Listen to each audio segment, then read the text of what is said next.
My birth country of the UK got hit really hard by coronavirus last year.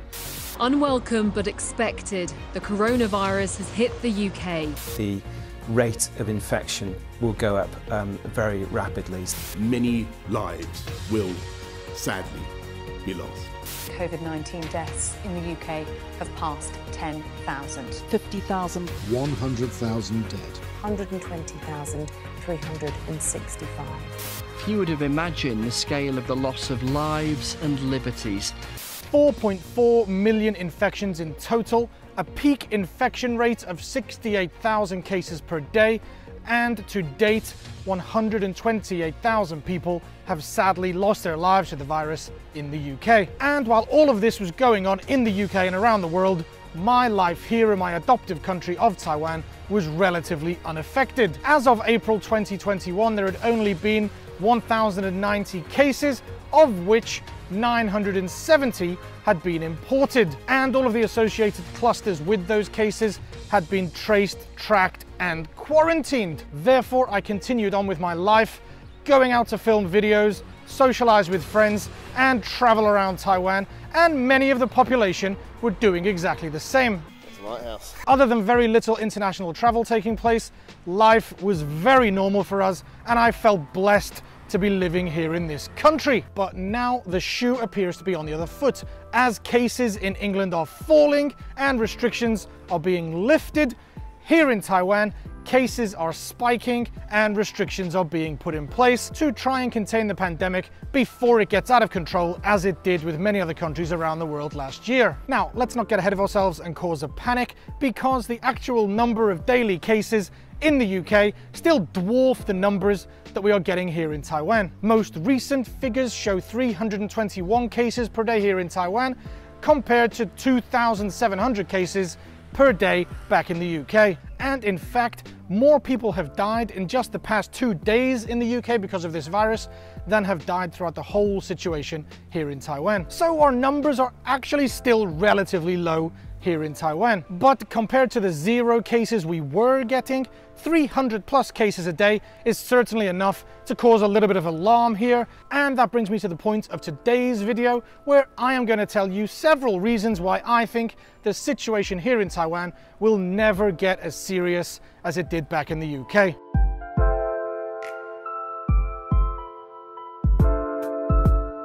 So 300 cases per day over the past few days has been enough to send the country into a kind of semi-lockdown. Bars, clubs, theatres and all entertainment venues have been ordered to close since last week, when there were just a couple of hundred cases per day. If we compare this to the UK, the first lockdown came into law on March 26th, 2020, which was actually the first day that 100 people lost their lives to the virus. You must stay at home, bringing the total number of deaths to 578, while cases had already reached 12,000 and were growing at 3,000 per day. Which is the first reason I want to give for claiming that Taiwan will be much better at handling this pandemic than the UK was, and that's because of the speed at which Taiwan put their systems into place. There was almost no hesitation from the government, and as soon as cases started to spike and some of them were unable to be tracked and traced, the seriousness level grew day by day until the whole country found itself on level 3.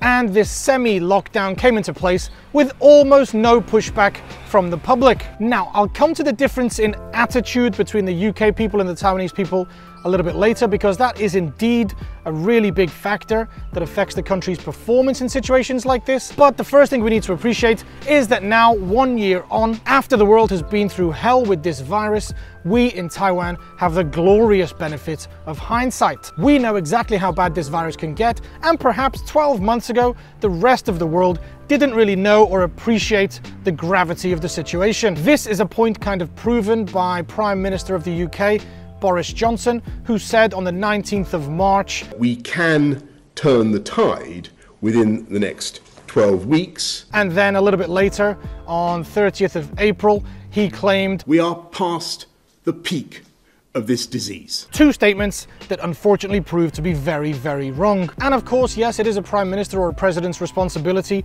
to keep the population calm and not instill a sense of panic. But these two statements really show how the UK either approached this situation with a sense of arrogance or perhaps naivety, or more likely was the case that they just didn't know the havoc that this virus was about to wreak on the world. Therefore, having said all of this and knowing what we know now, the government and the people of Taiwan have a real head start on this virus, and we are fully aware of how selfishness, naivety, or arrogance can have a serious effect on the population. And therefore, we as a whole, as a population here in Taiwan, just won't allow ourselves to get into the same situation that many countries around the world found themselves in this time last year. And talking of head starts, that brings us to the vaccine program. And as is to be expected, a virus will spread much more quickly through an unvaccinated population than it will through a vaccinated population, even if that population is only partially vaccinated. So with Taiwan's vaccination program well underway, and despite only 1% of the population, about 280,000 people, having received their first dose of the vaccination, I'm pretty sure that this will have an effect on slowing any explosion of cases should it come to that. In the UK last year, of course, there was no vaccine at all, so the explosion in cases was much more difficult to control. And while we're on the topic of vaccinations, in my video with Rocker, where he got vaccinated, I was accused by some people of scaremongering and reporting the negative side effects of the vaccine, and I just want to say that all I was doing was reporting Rocco's individual case. So for those of you in the comment section that said I'm working for the Chinese government in order to persuade the Taiwanese population against getting the vaccine, I'm sorry, but you're very much mistaken. I think vaccination is one of the biggest weapons we have against this virus, and I'm fully in support of it, and anything that can get me on a plane as quickly as possible to go and see my son William. All we need to do is get our hands on more vaccines, or indeed produce our own, because our vaccination rate at the moment is pretty poor at about 1% of the population. There is probably a whole other video to be made on this and how China may be restricting the delivery of vaccines to Taiwan, as well as the fact that America haven't even sold us a single dose yet. But this video is not about that. It's about the UK versus Taiwan. And I want to say very clearly that if you do get the chance to go and get your vaccine, then go get it as soon as possible. A day or two of feeling like shit is much, much better than the whole country having to go into lockdown and people losing their lives. Now, as well as the hindsight and the vaccines, there are a few other points that I really want to address between the UK and Taiwan, one of which, of course, has to be the attitude of the people. Now, I'm going to generalize quite a lot here, and of course there are a wide range of different types of people and different views amongst both populations, as indeed there are a minority of people here in Taiwan that during the early stages of a pandemic would rather go and sing songs with their friends in a sexy tea shop rather than keeping themselves and their family and the rest of the population safe. But I feel that generally speaking, the majority of Taiwanese people have much more respect for each other than the people of the UK do. And you can see this in daily life, not just during something as serious as a pandemic. Taiwanese people generally don't want to harm or bother anyone around them, and you can see this in the way that the country has adopted this kind of voluntary semi-lockdown. The streets are by no means empty, but there are remarkably fewer people in the streets, in the parks, and indeed in the shopping centres. The government have only advised us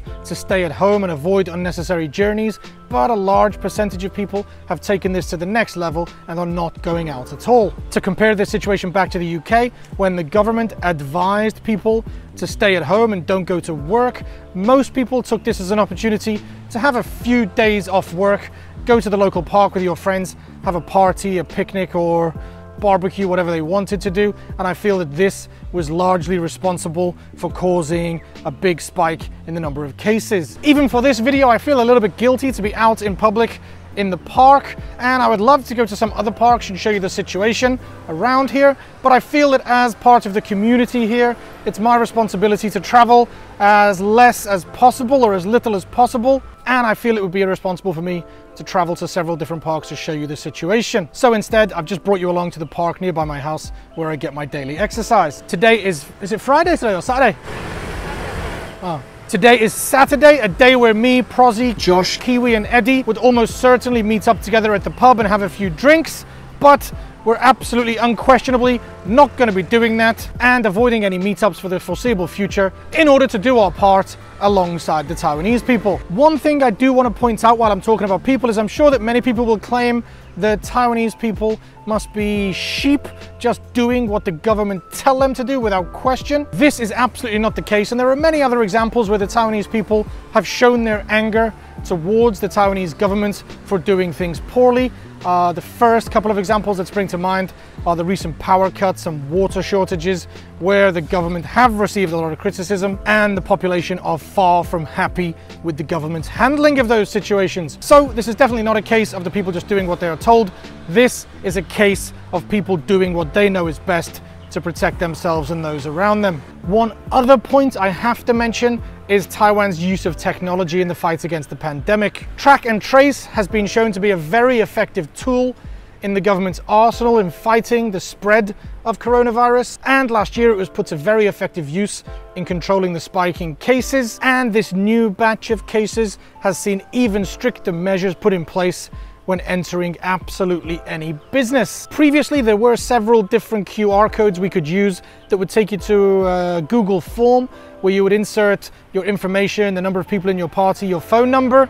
But now this has been streamlined. A new app has been introduced, designed and implemented by Taiwanese genius Audrey Tang. And this new centralized system now allows us to scan a QR code, which automatically writes out a message that we send to 1922, which tracks and traces every person in and out of each business. And should someone test positive, then this system allows us to easily track and trace anybody that was in the vicinity, get them tested and quarantined if necessary. The UK's approach to track and trace failed spectacularly, and as well as being a huge waste of money, it was ditched when it was only shown to be 37% effective in tracing coronavirus cases. And very quickly, once cases got out of control in the UK, it was almost impossible to perform any kind of contact tracing at all. As well as the 1922 app, there is also a social distancing app that will notify me if I've been in contact or within 2 meters distance of an infected person within the past 14 days. So far, so good for me, as I haven't received any notifications other than those to tell me I haven't come into contact with anybody, and I certainly hope it stays that way.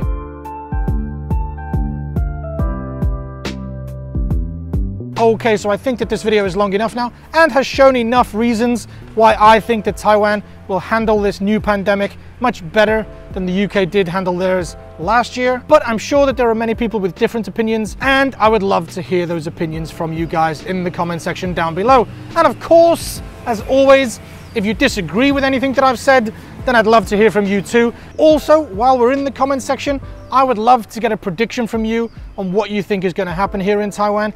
Is this just a 2-week problem that will be over in the blink of an eye? Or is 2021 going to be Taiwan's version of 2020 that the rest of the world suffered from? Are we going to be the ones trapped indoors while the rest of the world is enjoying its freedom? Whatever you've got to say on the situation, let me know down below. As for me myself, I'm a little hesitant to make my own prediction, but I do know that Chen Shizhong and his team are working tirelessly around the clock to do what's best for us, and he is doing exactly the right thing by telling the Taiwanese people that it's now our responsibility to look after each other and protect those around us by following the government's guidelines of staying at home unless absolutely necessary to go out, wearing your mask in public, and of course avoiding unnecessary public gatherings. I am certainly doing my part, and I hope everybody else is too. Also, if you are staying at home during these days and you get a little bit lonely, please don't forget that my Instagram DMs are always open. If you want to chat or you want to ask me a question about anything, then by all means go follow me and message me at lifeintaiwan 2017. But I think that's enough for now. The sun is setting, it's about to get dark, so time to say goodbye. Thanks for watching, guys. As for now, and as always, I'll see you next time in My Life in Taiwan. Peace.